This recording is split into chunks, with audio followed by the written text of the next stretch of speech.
Good afternoon, Gavilyn. Good afternoon, ma'am. Okay, Gavilyn, can you tell me about yourself? I am Gavilyn Calapan, 28 years old. I am married and have two kids. Okay, I have a few questions for you to answer, so let's start. Yes, ma'am. Why do you want to work as a maid? To support my education of my children and to help my family in our finances. Why you choose Malaysia when there is a lot of other country? I choose Malaysia because it is near from the Philippines and the climate and time in Malaysia and Philippines are the same.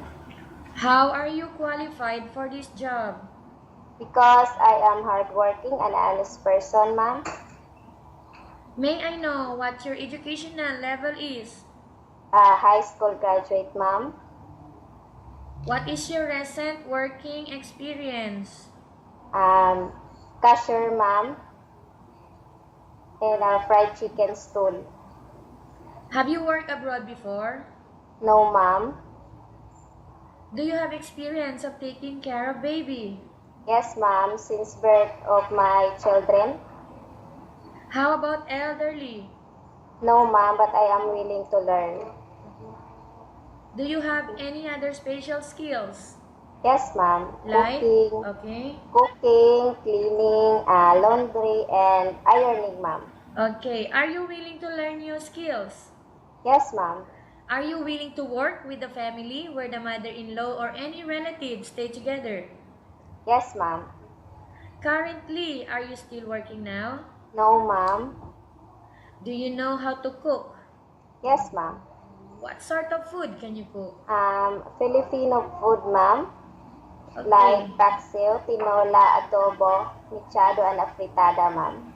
How about other dishes like Chinese food, I European, am Indian food, and Malay food?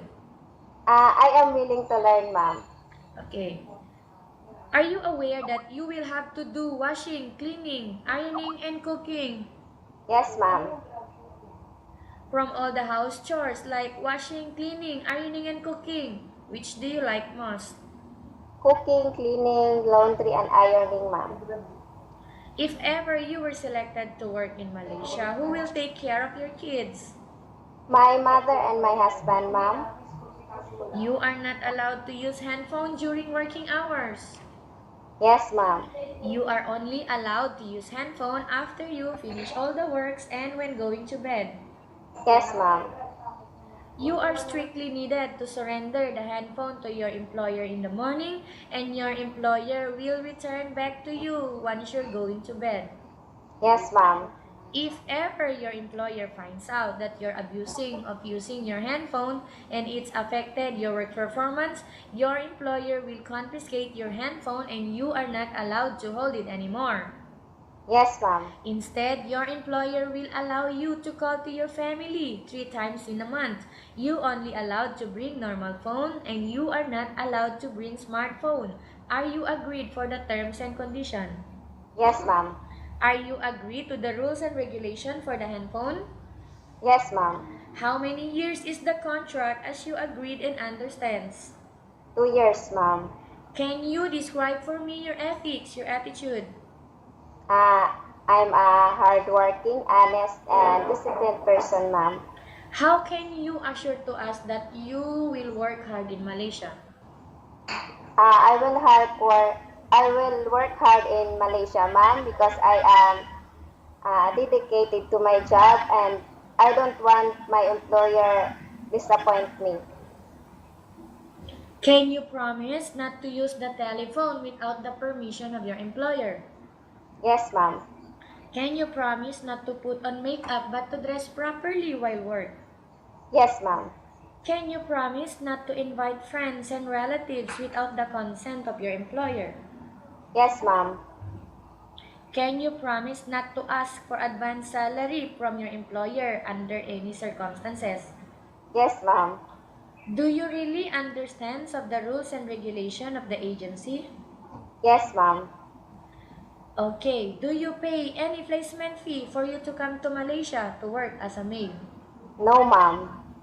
Do you have any history of sickness, breast cancer, or any other illness? No, ma'am. Okay, do you suffer from any skin diseases, allergy, or physical defect? No, ma'am.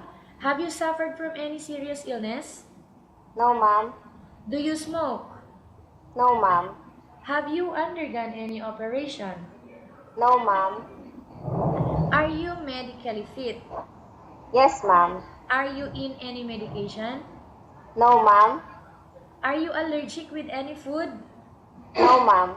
Are you preferred to work for the employer of any race? Yes, ma'am. Are you afraid of being left alone in the house? No, ma'am. Are you preferred to eat the type of food taken by your employer? Yes, ma'am. Okay, are you afraid of dogs or other pets? No, ma'am.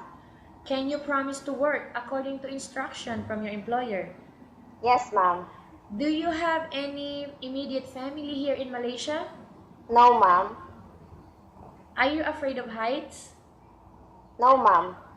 Do you have any tattoo? No, ma'am. Okay. Gavilyn, we have finished our question section. Let's go to case study. I have a case study here for you and I want you to answer me truthfully, okay? Yes, ma'am. Upon arrival in Malaysia within 6 months only, if ever any of your family members passed away, what will you do?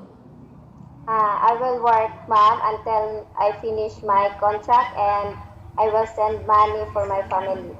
Okay, so tell us about yourself and why do you want to work in Malaysia as domestic helper? Okay, ma'am. I am Gavilyn Calapan. I am honest and hardworking. I want to work in Malaysia because I want to save money for the future of my children. Okay, what do you want to tell to your employer who are watching your video right now? Please choose me because I am willing to work with you and I am dedicated to my job and I will do my job well. Okay, so thank you very much, Gavilyn. We will update to your agency if there is any selection made by the employer. Okay, ma'am. Thank you, ma'am.